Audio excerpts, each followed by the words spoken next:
क्या आपने कभी सोचा है जो हम रोज देखते हैं, सुनते हैं, क्या वो पूरा सच होता है या फिर सच कुछ और ही होता है जो हम तक पहुंच ही नहीं पाता।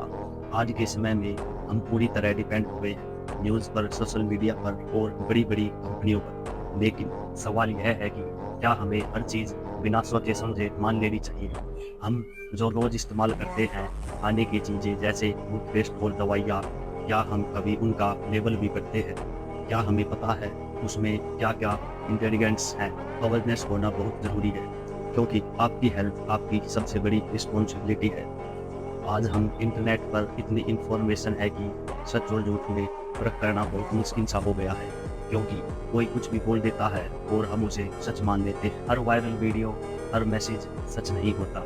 इसलिए ज़रूरी है सवाल पूछना, खुद रिसर्च करना और ब्लाइंडली ट्रस्ट ना करना। हम जिस सिस्टम में रहते हैं वो समझना भी उतना ही ज़रूरी है। मनी कैसे काम करता है, इकोनॉमी कैसे चलती है। अगर हम यह समझ ले तो हम ज़्यादा स्मार्ट डिसीजन ले सकते हैं। क्या हम वाकई में आज़ाद हैं या फिर हम एक ऐसे सिस्टम का हिस्सा हैं जैसे हमारी भलाई के लिए नहीं बल्कि हमें कंट्रोल करने के लिए बनाया गया है। हरियाणा के डॉक्टर नरेंद्र बराड़ा पिछले कई सालों से चिल्ला कर जनता को जागरूक कर रहे हैं। कोरोना के वक्त उन्होंने वैक्सीन और लॉकडाउन पर जो सवाल उठाया, आज दुनिया भर में उन पर डिबेट हो रहे हैं। आज की वीडियो में हम उनकी उन्हीं बातों पर गहराई से जानेंगे जो शायद उनकी बातें आपकी आंखें ही खोल देंगी।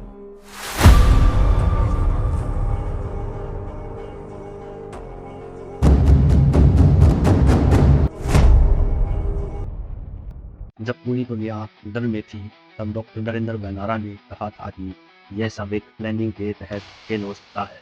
उन्होंने वैक्सीन के साइड इफेक्ट्स पर जो चेतावनी दी थी, आज वही बातें कई रिसर्च और न्यूज़पेपर में, इंटरनेशनल न्यूज़ में निकल कर आ रही।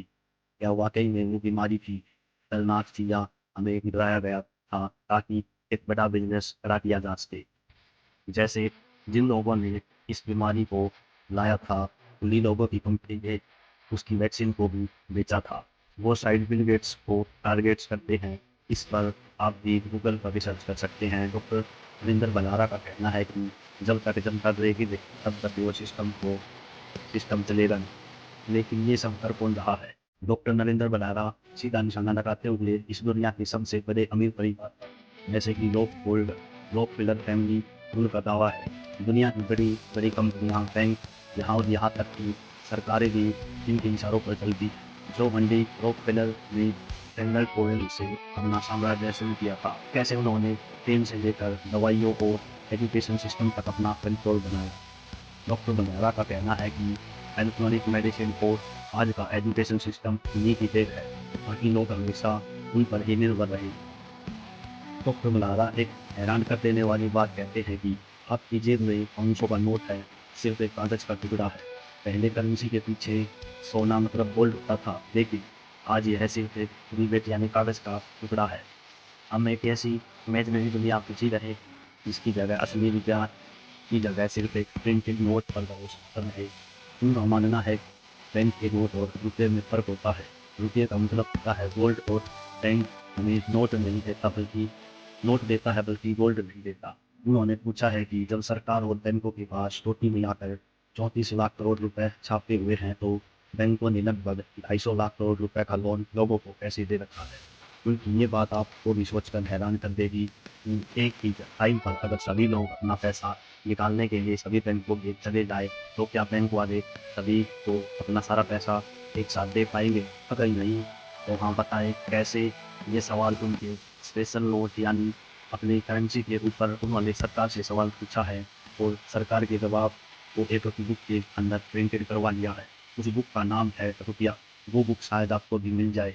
वो सभी जानकारी नोट से रिलेटेड उसी के अंदर है। जिस दिन ये सिस्टम कॉल पेश हुआ, उस दिन ये कागज नकदी के हमारी सेहत पर हमला सिर्फ एक हॉस्पिटल में नहीं, हमारे बाथरूम और किचन से शुरू होता है। डॉक्टर बलारा कहते हैं कि कोलगेट जैसे टूथपेस्ट और रोजाना इस्तेमाल होने वाले केमिकल में धीरे धीरे बीमार करते हैं। इनमें मौजूद क्लोराइड और दूसरे केमिकल्स हमारे दिमाग और शरीर को सुस्त बनाते जा रहे हैं। यहाँ तक कि उन्होंने यह तक कहा है कि कोलगेट डेली यूज करने से हमें बहुत सारी बीमारियाँ होती हैं। यहाँ तक कि हमें कैंसर तक भी हो सकता है। ये सब चीज़ें कंपनी खुद कहती है। इसमें फ्लूटिड और सोडियम क्लोरिक सल्फाइड जैसे केमिकल मिले होते हैं। इन सब से हमें बीमारियाँ होती हैं। यह आपको भी सुनकर बहुत अजीब सा लग रहा होगा, लेकिन हमें भी ऐसा ही लगा था। इसलिए इसे आप गूगल पर सर्च कर ज़रूर देखें कि कोलगेट्स के क्या-क्या साइड इफ़ेक्ट्स हो सकते हैं, आपको खुद पता चल जाएगा। जब हम बीमार होते हैं, तभी तो इन रॉकफेलर ओन फार्मा कंपनियों का धंधा चलता है। ये एक ऐसी साइकिल है, पहले बीमार करो और फिर दवाई बेचो। डॉक्टर नरेंद्र बट का मिशन है आज़ादी, यानी सिस्टम से आज़ादी, दिमाग की गुलामी से आज़ादी। वो कहते हैं कि प्रकृति की तरफ लौटो, अपनी खेती करो और अपने शरीर को पहचानो। क्या आपको लगता है कि उनकी बातों में दम है? क्या वाकई में हमारे साथ एक बड़ा धोखा हो रहा है? इन सब के बीच हमें एक और बड़ी बात का पता चला है। हाल ही में हो रही बारिश, जो कि नॉर्मल बारिश की तरह नहीं है, यह एक प्लानिंग के तहत है।